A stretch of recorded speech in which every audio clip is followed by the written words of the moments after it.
welcome to my YouTube channel.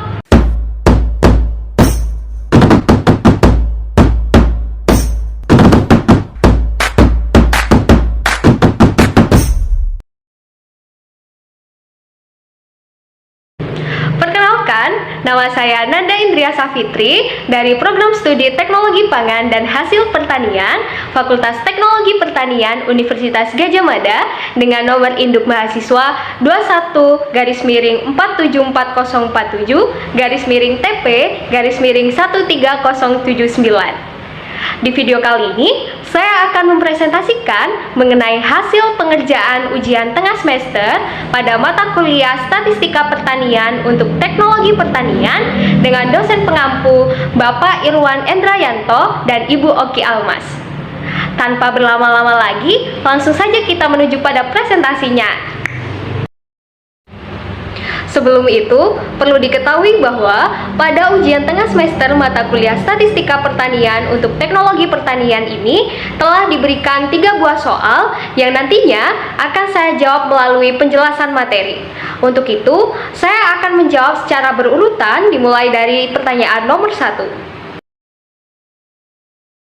Soal nomor 1. Soal ini mempunyai 3 poin pertanyaan, yaitu poin A, buatlah satu contoh rancangan penelitian di bidang teknologi pertanian, yang mana rancangan penelitian tersebut akan berisi mengenai tujuan penelitian serta data-data yang dikumpulkan.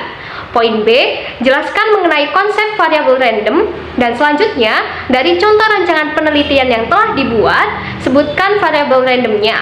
Variabel ini bisa lebih dari 1.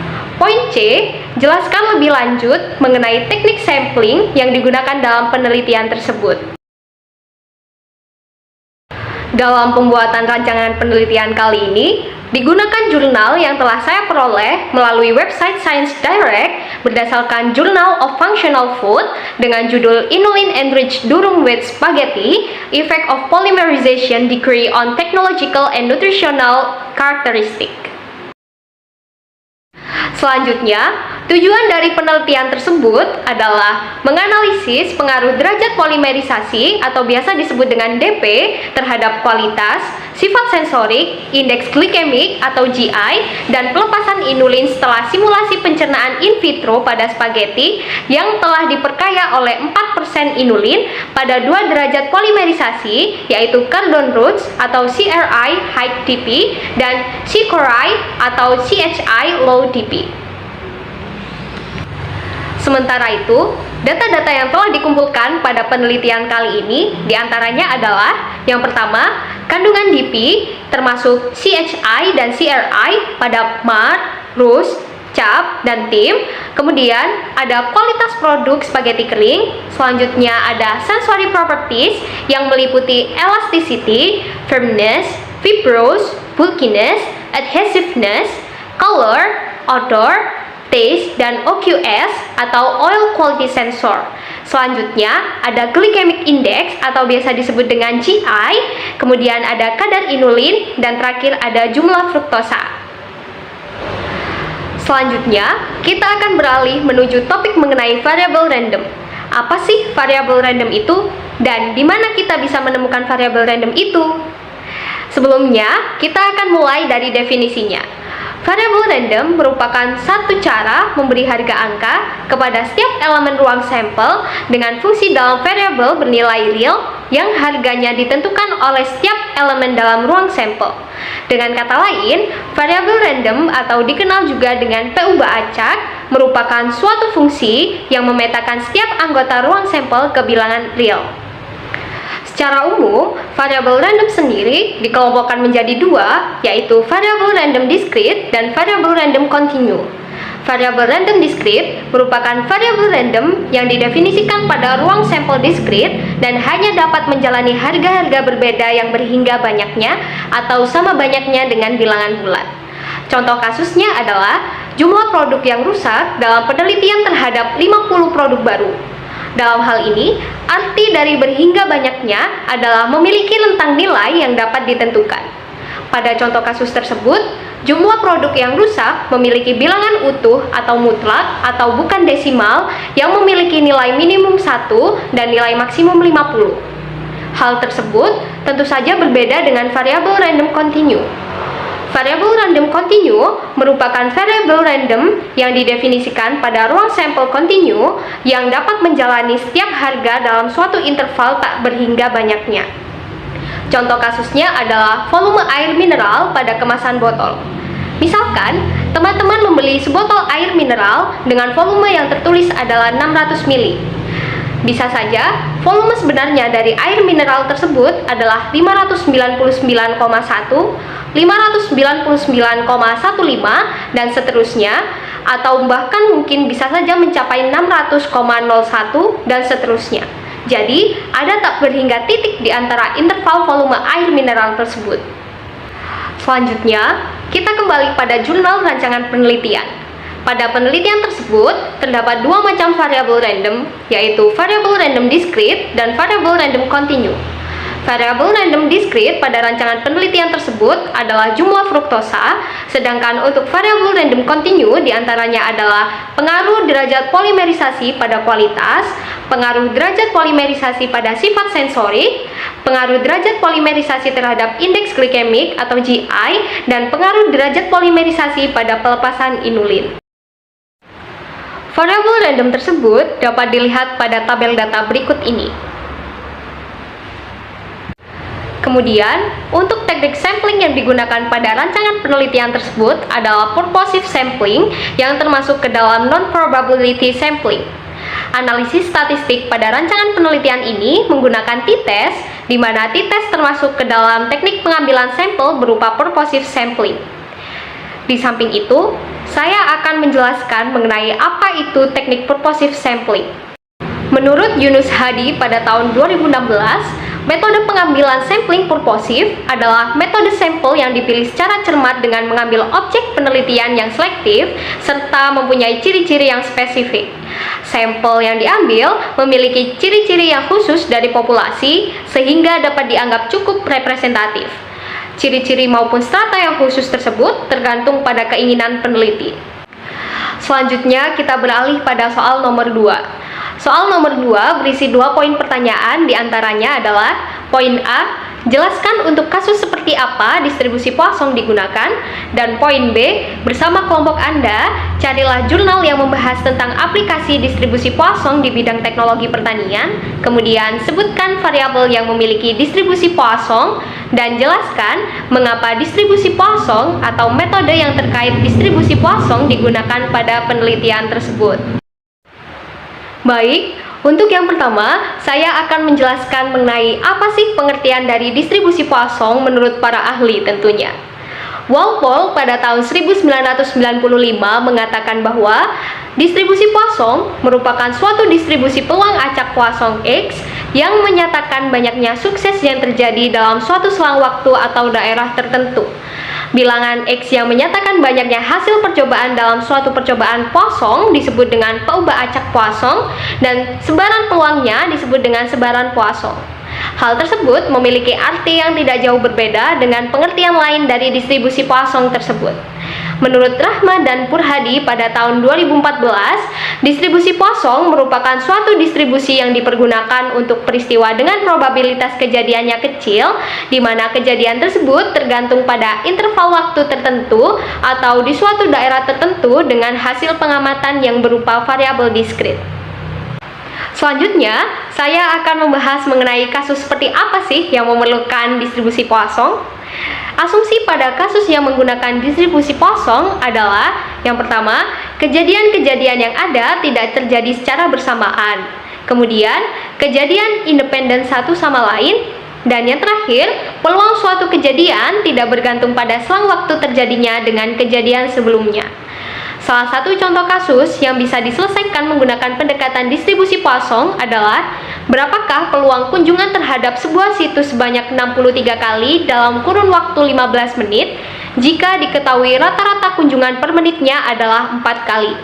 Dalam hal ini, kunjungan terhadap sebuah situs oleh seseorang tidak bergantung pada selang waktu kejadian sebelumnya atau bisa dikatakan sebagai kejadian yang independen.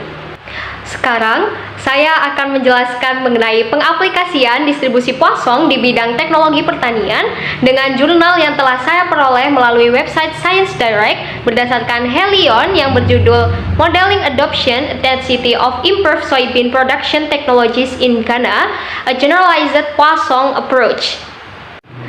Untuk variabel yang memiliki distribusi Poisson pada penelitian kali ini diantaranya adalah Household Specific Factors, Age, Education, Soybean Project Beneficiary, Farm Specific Factors, Number of Years in Soybean Farming, Previous Year's Income from Soybean Production, Distance from Farm to Input Tiller, Cropping System, Institutional Specific Factors, Extension, Credit, Mass Media Method, Demonstration Method, Household Extension Method, Technological Specific Factors, dan Risk.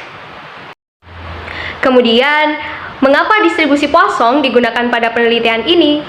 Berdasarkan apa yang telah disebutkan dalam jurnal, hal tersebut dilakukan karena metode yang digunakan pada penelitian sebelumnya yaitu Zero Inflated Poisson, Standard Poisson, Endogenous Switch Poisson, dan Gamma Cone dapat menjelaskan equidispersion dan overdispersion dengan baik, tetapi dinilai kurang komprehensif ketika menjelaskan underdispersion. Padahal, fakta di lapangan seringkali termasuk ke dalam kategori underdispersion. Maka dari itu, penelitian dari jurnal ini menggunakan Generalized Poisson yang juga sesuai untuk menangani underdispersion. Berdasarkan tabel 4 yang ada pada jurnal, dapat disimpulkan juga bahwa Generalized Poisson cocok dengan data secara signifikan karena memiliki nilai kemungkinan log terbesar jika dibandingkan dengan model Poisson lainnya. Selain itu, berdasarkan Akaike Information Criterion atau AIC dan Bayesian Information Criterion atau BIC menunjukkan bahwa Generalized Poisson memiliki nilai yang sedikit lebih rendah daripada model penghitungan data lainnya.